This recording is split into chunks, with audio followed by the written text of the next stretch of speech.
friends. Welcome to October and Autumn. My name is Melina. I'm the co-owner of Pathways Books in St. Louis, Missouri, a brick and mortar metaphysical supply and event center.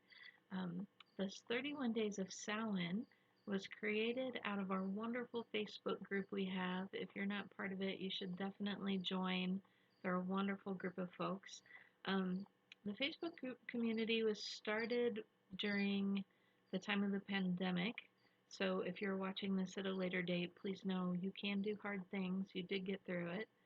But we had a wonderful group of people there that, frankly, when we were shut down, the shop just really wanted to reach out to them because we missed you guys.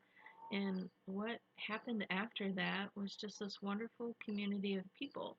So after doing several Facebook Lives, we did a 4-part Mabon series. So if you'd like to see that, we'll put the link below in the YouTube video. But for some reason, I was inspired, or I'm not sure exactly what, to do a 31 Days of Samhain, because a lot of us can't get together this time of year due to the pandemic and social distancing and the whole 9 yards. But it's a really great time to work on your own spiritual path.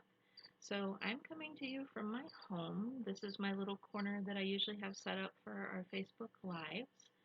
And I've kind of like decked it out there for Samhain. So hope you guys enjoy that.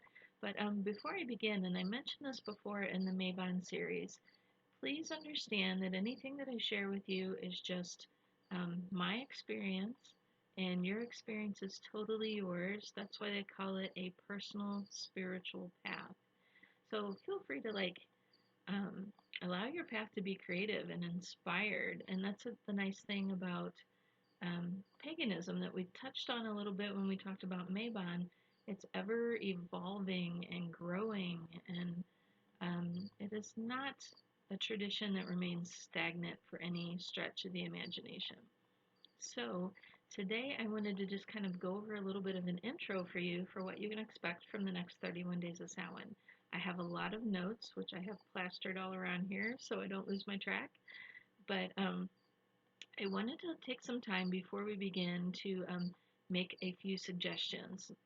We've broken this up into small, short segments so you can listen to them as you want, either like day by day, or if you have some time, you could, of course, batch watch them. Um, However, if you'd like to make it more of an immersive type of experience, I would encourage you to listen to all of them because there's something to be gained out of everything. And you may want to consider a few things before you start this journey with us. I would strongly encourage you to dedicate either a piece of jewelry or a stone as like a talisman, or it could be any sort of talisman you have, um, and dedicate it to this work for this month.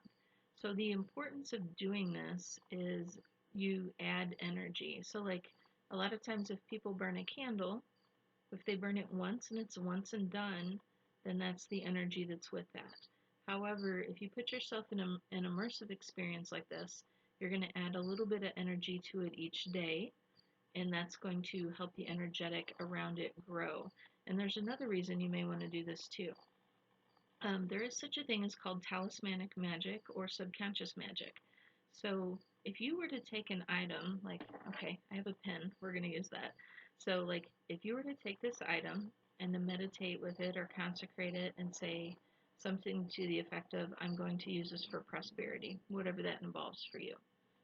So then every time you picked up this pen, whether your conscious brain is aware of it or not, your subconscious is going to tune into it and say, you know, we are working towards our prosperity. And when you do that, that puts that energetic field out there for you, and your energetic will attract the other energetic of that prosperity. So that's why some people will maybe charge rocks or stones to carry in their pocket. So like even if you're waiting in line at the grocery store and you put your hand in your pocket, every time your hand fiddles with that stone, whether you're like consciously aware of it or not, your subconscious goes to work on tapping into that energy that you first put in there when you first put the intention into the stone. So if you choose, I would encourage you to get like a piece of jewelry or a stone or something that you could use to help you like tune into this energy throughout the month. Like as an example, I have a little uh, evil eye that I'm wearing that I started wearing during the pandemic. I charged it with protection, and I've worn it since since it started, like way back in March, February, somewhere in there. But you kind of gonna get the idea there. So do you have to do these things? No, of course not. It's just a suggestion. However, if you do plan on doing this entire immersive experience, it can deepen the experience that you get out of it. So let's go ahead and start. Like, regardless of when you tune in for this, when I'm recording this, it's October 1st and it's in 2020, and we happen to have a full moon. So even if you come back and see this later, then the full moon is probably going to be pretty close if you do this like in a year from now. The full moon will be pretty close to this date. So consider during the month of October, we have two full moons instead of one. So we have the full moon on October 1st, and then we have the second full moon, or the blue moon, on October 31st, which is a rare thing for us to have two full moons in the same month.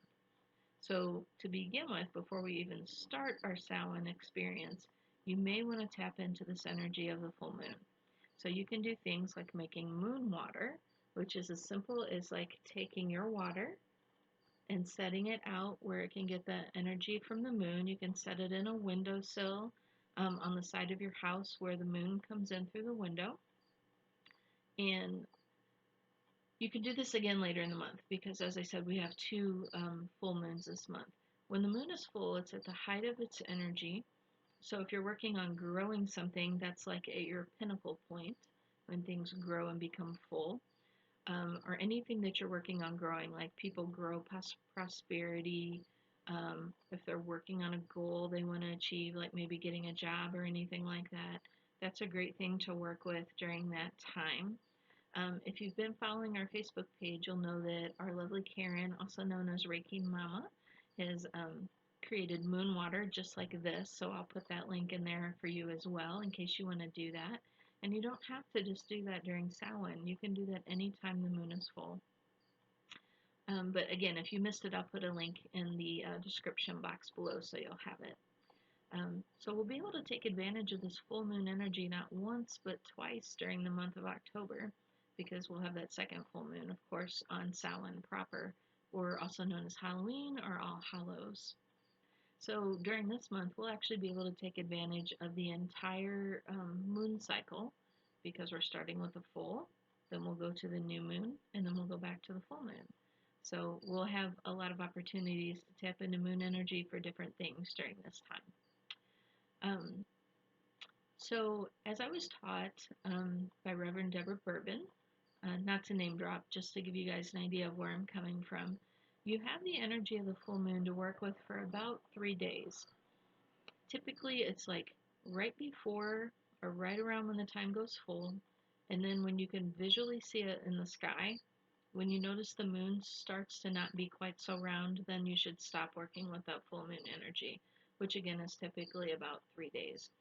So there's waxing and waning, and one of our questions that we get a lot at the store is, how do you remember what is waxing and what is waning? And it sounds like a simple question. However, if you're new to all this, there's a trick to remember. So waxing is when the moon goes from dark to full. So if you think of wax on a candle, it almost always puddles down the side, and it makes this puddle of wax that gets bigger and bigger as it melts. So if you think of waxing, like the wax on a candle, when the moon gets bigger. Waning is like, of course, when something is falling away or diminishing or decreasing. So things that you want to do when the moon is waning are things that you want to let go of or get rid of. So like any sort of habit that you want to release, any sort of emotional ties you want to release, things like losing weight, you can do any of those things during that time. Anything that as the moon goes down, things you want to let go of and release. And again, when the moon is new, that's when you want to start or create new things. So I thought about this, about Samhain, and we'll be making a lot of references to the moon, so we'll be covering a lot of that as we go through. Um, Now that we kind of have our energetic feet under us, I'd like to share some things we'll be covering in this series. The next video will be like a short basic intro to Samhain, or it's not Samhain, it's Samhain, or All Hallows, or Halloween. Um, so some of the things that we'll be covering, because we have 31 days to work through, are things like charging that jewelry and those talismans that we talked about, preparing an altar space for your ancestors or a Samhain altar in general. We'll be touching on divination, we'll be touching on seasonal aspects and blessings, working with ancestors, kitchen witchery, protection magic. We'll have some guided meditations. There's going to be a lot that we're going to jump into as we go through this together. So I hope that you will please join us in our next Samhain video on what it is, and I hope you enjoy what we have prepared for you.